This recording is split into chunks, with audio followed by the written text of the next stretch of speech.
Hello और स्वागत है आपका शिक्षक जी पॉडकास्ट में। इंडिया का एकमात्र एचआर पॉडकास्ट बिजनेस ओनर्स के लिए, और वो भी 2 भाषा में। तो हम बात जारी रखेंगे एचआर टेक की, और ये है पार्ट 2। वेलकम डॉक्टर विवेक सर। जी नमस्कार चिराग जी। और जैसा हमने एचआर टेक में बात की थी प्रीवियस एपिसोड में, उसी चर्चा को आज आगे बढ़ाते हैं और आगे बढ़ते हैं। बिल्कुल सर।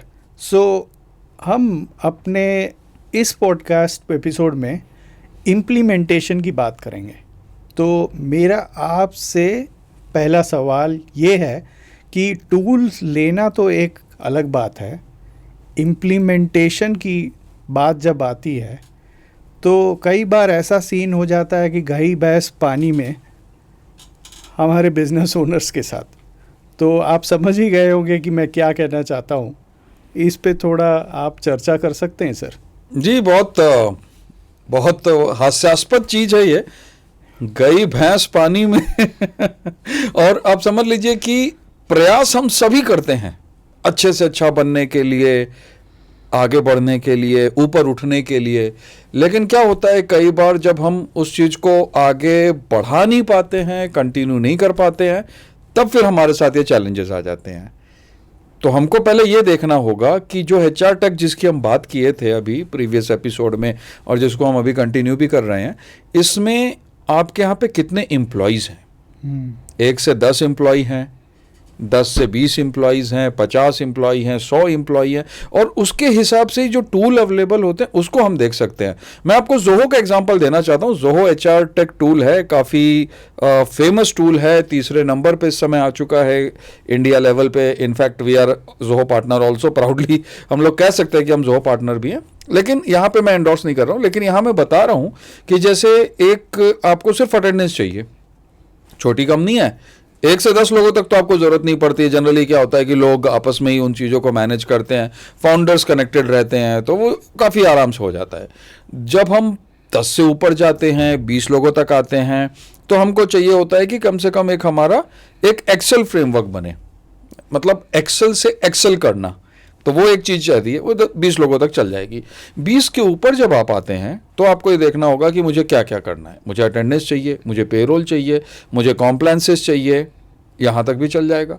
अब आपका 20 से 50 लोगों की चीज़ है, तो अगर हम बोलें तो जोहो के जो है पहले पीपल वर्जन आ जाते हैं, फिर एक पीपल प्लस वर्जन आ गया। अब पीपल प्लस वर्जन में क्या होता है कि आपको पेरोल मिल रहा है, वहीं पे आपको कनेक्ट मिल रहा है, जोहो का रिक्रूट मिल रहा है। तो करीब 5 से 6 एप्लीकेशन आपको एक साथ मिल जाते हैं जोहो के। तो ये जो जोहो पीपल प्लस का जो वर्जन है, ये आपको काफ़ी हेल्पफुल हो जाता है, और यहाँ पे आपका टेक एक दूसरे से सपोर्ट कर लेता है। मतलब आपकी हायरिंग एक तरफ कनेक्ट हो रही है, दूसरी तरफ इंटरव्यू असेसमेंट हो रहा है, तीसरी तरफ उसी की ऑनबोर्डिंग हो जा रही है, उसी का पीएमएस हो गया और उसी का पेरोल हो गया। पूरा सर्कल जो है वो पूरा एकदम कनेक्ट कर लेता है। तो ये जो है एक छोटा सा मेरा सजेशन है कि भाई भैंस को पानी में ना जाने दिया जाए, उससे अच्छा है कि भैंस को वापस निकाल लिया जाए ट्राइड एंड टेस्टेड तरीके से। जी हाँ। तो आपने जैसे बताया कि भैंस को बिना पानी में दिए चारा वारा दे के पाल के उससे दूध निकाला जाए, उससे अपना काम चलाया जाए या काम बढ़ाया जाए, यही आपने बताने की कोशिश की। तो और आपने यूज़ केस भी बताया कि अगर 1 से 10 हो या 10 से ज़्यादा हो या फिर 50 से ज़्यादा हो तो कहाँ कहाँ कैसे कैसे यूज़ कर सकते हैं। जी। तो जब हम ऐसे इम्प्लीमेंटेशन की बात करते हैं तो हमेशा कुछ मिस्टेक्स ज़रूर होते हैं जिस वजह से भैंस पानी में जाती है और काम रुक जाता है। तो आप बताएंगे कि क्या क्या जनरली मिस्टेक्स होते हैं सर जब इम्प्लीमेंटेशन या एचआर टेक को रोल आउट किया जाता है, चलाया जाता है? आप जी बिल्कुल, आप समझिए कि टिप ऑफ द आइसबर्ग। हमको क्या लगता है कि हम YouTube से देख करके या जो अपने ओपन सोर्सेस प्लेटफॉर्म है वहाँ से देख करके इम्प्लीमेंट कर देंगे और सब जगह सारी चीज़ें चल जाएंगी। एक हिंदी में कहावत है, अधजल गगरी छलकत जाए। इसका मीनिंग क्या है कि आपकी अगर गगरी आधी भरी हुई है तो वो छलकती जाती है। व्हाट डज इट मीन कि आपको नॉलेज नहीं है लेकिन आप उसको प्रयोग करेंगे। और फिर वहीं पे जा करके आपको इश्यूज आना चालू हो जाते हैं।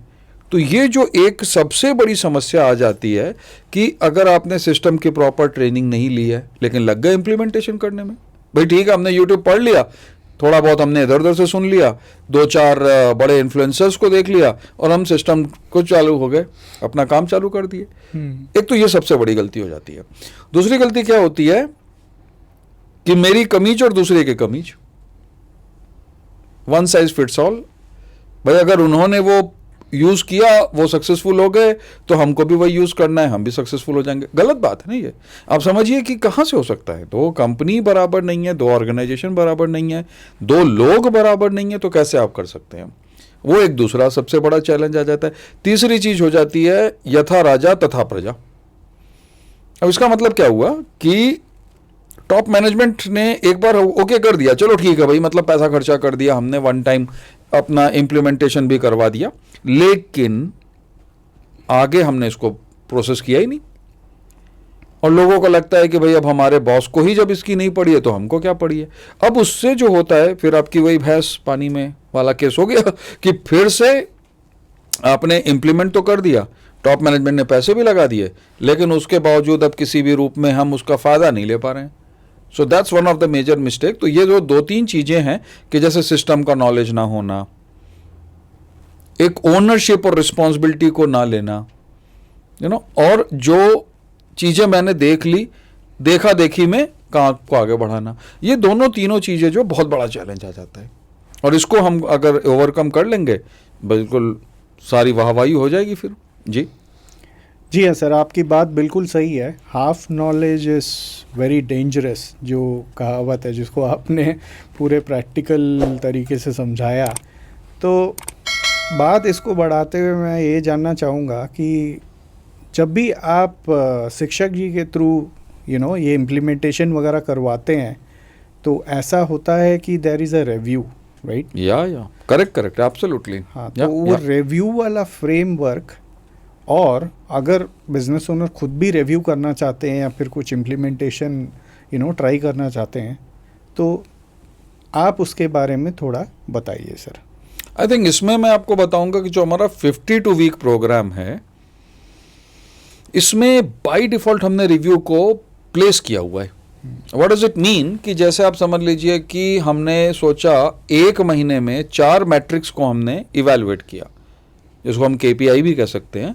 ये 4 मैट्रिक्स जब इवेलुएट हो गई तो हम भी कंफर्टेबल हो गए और हमारे जो ऑर्गेनाइजेशन के एम्प्लॉय है वो भी कंफर्टेबल हो गए। तो एक एक कदम जब हम आगे बढ़ाते जाएंगे, हमारे लिए काम बहुत इजी हो जाएगा। हम इसको 30, 60, 90 डेज का फ्रेमवर्क बनाते हैं। 30 डेज के दिन क्या होता है कि जो पहले बेसिक्स होती हैं, क्लैप कह सकते हैं आप इसको, क्लैप मतलब आपका कम्युनिकेशन का जो एक फ्रेमवर्क है वो हो गया, लर्निंग का फ्रेमवर्क है वो, लीव का जो फ्रेमवर्क है वो ले लिया हमने, अटेंडेंस को ले लिया, उसके बाद लास्ट हमने परफॉर्मेंस को ले लिया। तो ये जो क्लैप मेथोडोलॉजी है, CLAP, ये हमारी कोशिश रहती है कि हम पहले 30 डेज में करें।